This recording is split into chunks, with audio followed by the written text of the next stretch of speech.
March Madness is upon us, and couple that with the NBA season is going on, actually going to the playoffs. A better way to bet on those games and games in other sports like the Premier League and everything else, or even Major League Soccer, than betus.com, where you can get 125% of the sign-up bonus, which is up to $2,500 by using the promo code TKT for the Klown Times. So what are these other perks here? You can bet on the go. You can bet anytime, anywhere on your mobile device. You get fast pass, or you get paid immediately every single time. And last but not least, you can you could do live betting where you can bet during the game, getting the early and the best lines. Again, use my promo code TKT for the Klown Times to get up to 125% of the sign-up bonus, which is up to $2,500. So again, not to sound like a book record, but go to betus.com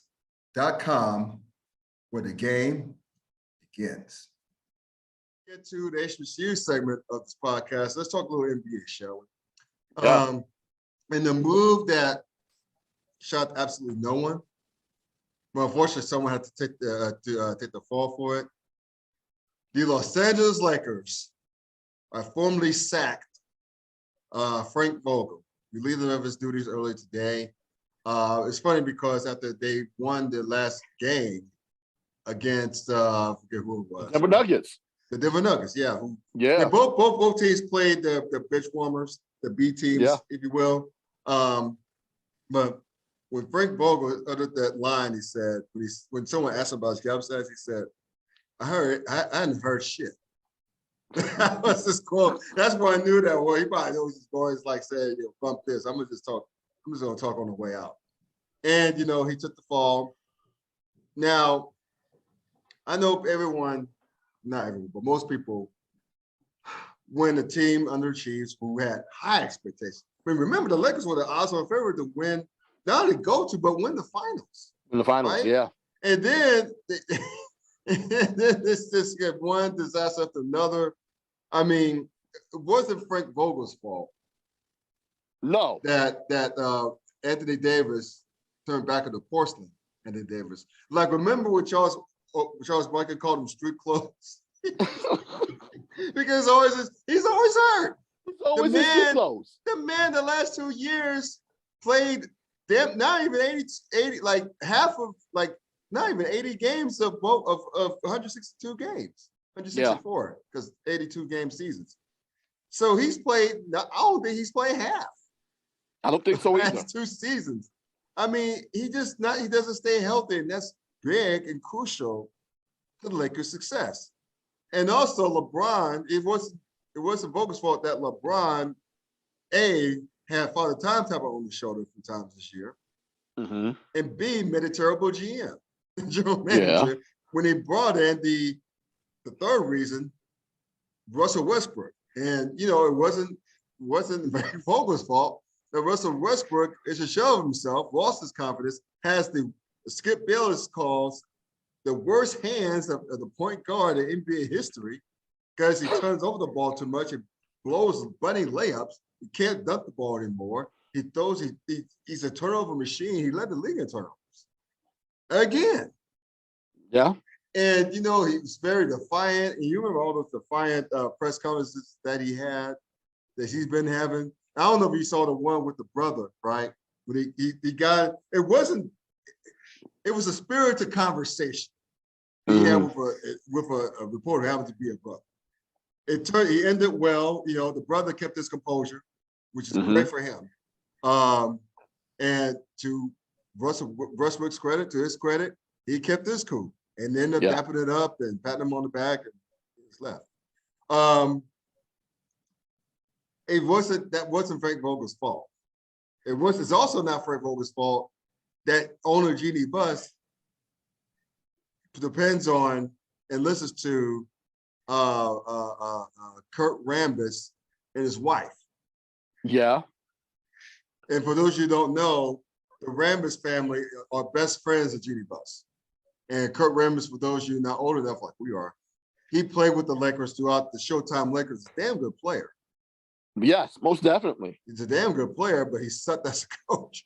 So, and he was a good analyst too. When he was on ESPN for that short time, he's a good analyst too. He has basketball IQ, just can't translate it. So, as far as coaching, but it's not Frank Vogel's fault that the whole thing is this dysfunctional as hell. And so now that leaves you fans the question, who the hell is going to coach this bunch next year? Right? True. And they can't run it back because I can't imagine the Lakers bringing back Russell Westbrook. As poor of a fit that was. I think they might be trapped based upon the contract that he has.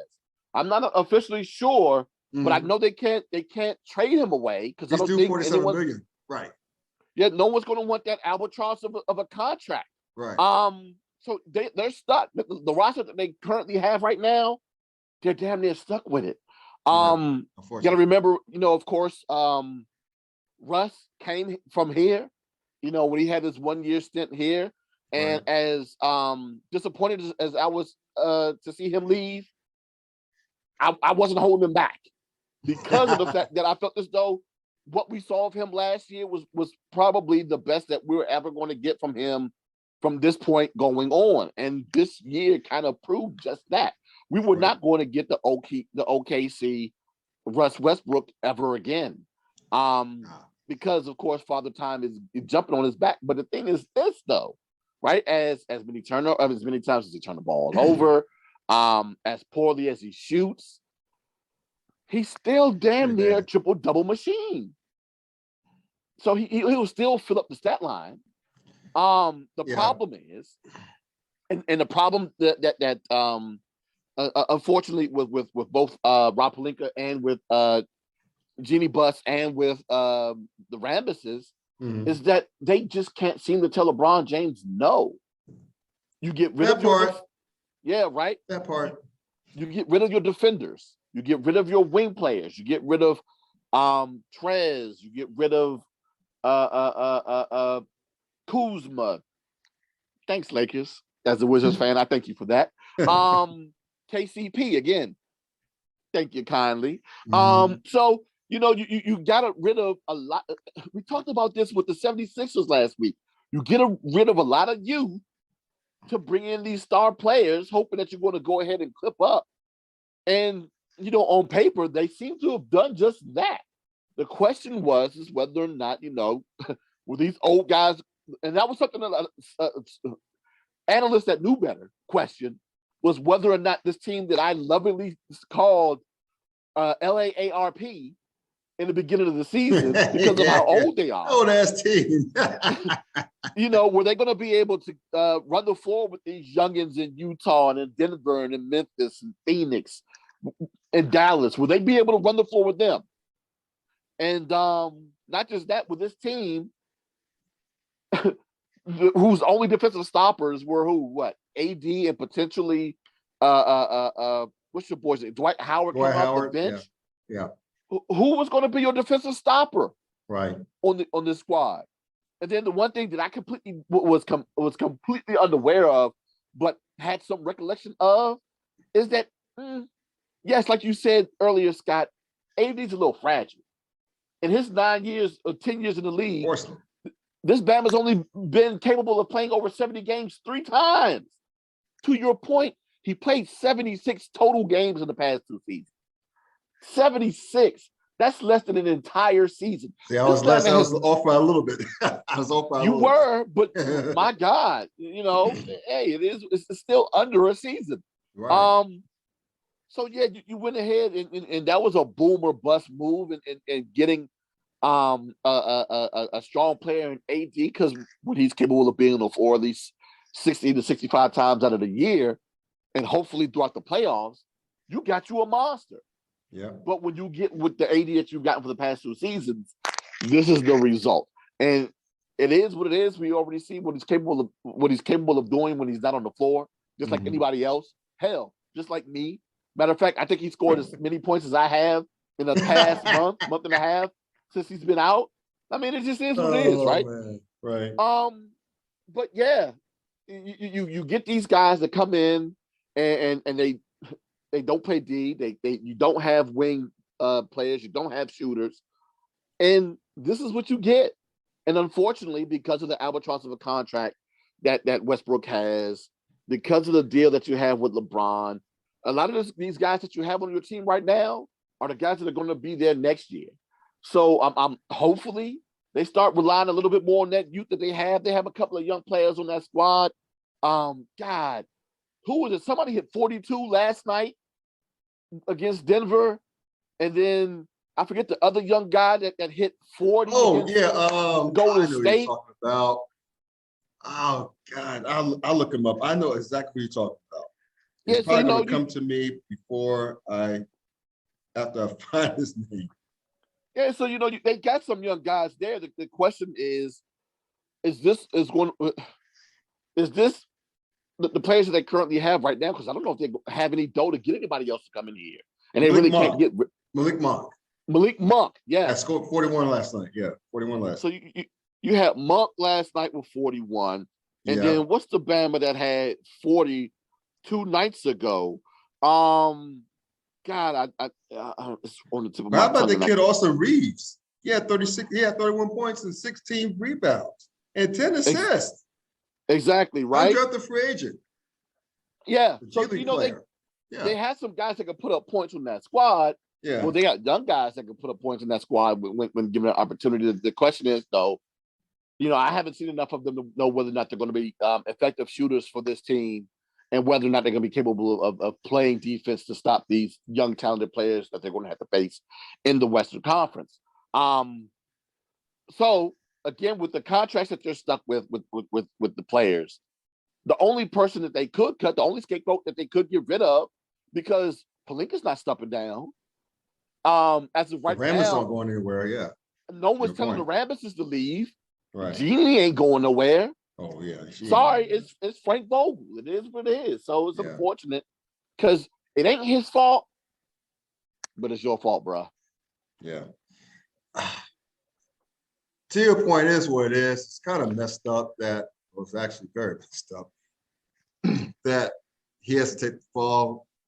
And I would say this. Let this be a lesson to any aspiring coaches out there. If you're going to go down, at least go down doing it your way. Because remember, when he was named coach, was it 3 years ago or something like that? They being the Rambises in the front up, Rob Pelinka and them, and Jeannie Buss probably gave him assistant coaches. He did not get the assistant coaches that he wanted to bring on. And for example, Fizdale, right? Jason Kidd before Kidd took the job in Dallas. Yeah. Phil Handy, who is LeBron's right-hand guy, who was a pretty damn good basketball player himself, college basketball player himself. Guys like them. Because what happens is if you allow them to install people on your bench and your staff, that's the eyes and ears. Mm-hmm. And when the players can figure that shit out in a quick hurry, right? Of course. Because they figure if he's not he being the head coach is not pulling the strings, they're like, we ain't worried about him. If anything, we'll go circumvent his ass, holler at Genie, holler at the Ramesses, holler at Pelinka, or whoever. Yep. It's kind of like we talked about this before the show, excuse me, but we talked about LeBron's days in Miami. When he had that famous or infamous brush by with he gave Coach Eric Spoelstra at the timeout in the game at Dallas that they lost. They go off to an 8-9 start, I think. And it was reported that LeBron tried to usurp Spoelstra's authority. But what stopped that was Pat Riley. Because that's Pat Riley. To this day, that's Pat Riley's protege. Yeah. The protege. He was a video coordinator during Pat Riley's first run in Miami as head coach. And so he basically raised Spoelstra. That's why they had this culture. They established the Heat culture now. Mm-hmm. You know, and also remember when Jimmy Butler made a mistake of not only trying to fight Eric Spoelstra on the court, which that was the most bizarre thing I've ever seen, but try to get into it, call himself get into it with Udonis Haslem. That's what beat his ass on the court. Jimmy Butler did not want those problems. And I'm guessing two things happened after that. Udonis probably not only confronted him, but probably challenged him for everybody in the locker room. He probably did that. He probably got in his face. So you want to do? He's like, motherfucker, what? You want to do something? Let's do it. This shit now. Let's do it now. Probably waiting for him by his locker. Okay. And either that or Pat Riley came down, went in the locker room. I would say pull Jimmy aside, but knowing Pat Riley, he's old. He probably said, Jimmy, what the fuck are you doing in front of everybody? Yeah. I run this shit. So I'm guessing both of those things probably happened after that. Eric Spoelstra didn't have to do a thing. He probably said something to him too, because Eric Spoelstra's tough. He probably said something too, but I'm guessing most of the talking came from Udonis Haslem and Pat Riley. Pat Riley, yeah. And you notice that you hadn't heard anything from Jimmy Butler ever since. And you notice that Miami entered the year on the 7-game winning streak. That's called leadership. That's called structured organization. That's what a structured, functional organization looks like. Even though I'm a Knicks fan, which means I can't stand the Heat, right? From the 90s, from the playoff years of the 90s, but I respect the hell of the organization because that's our organization should be. Yeah. Just straight down, no branches, no zigzagging, straight down.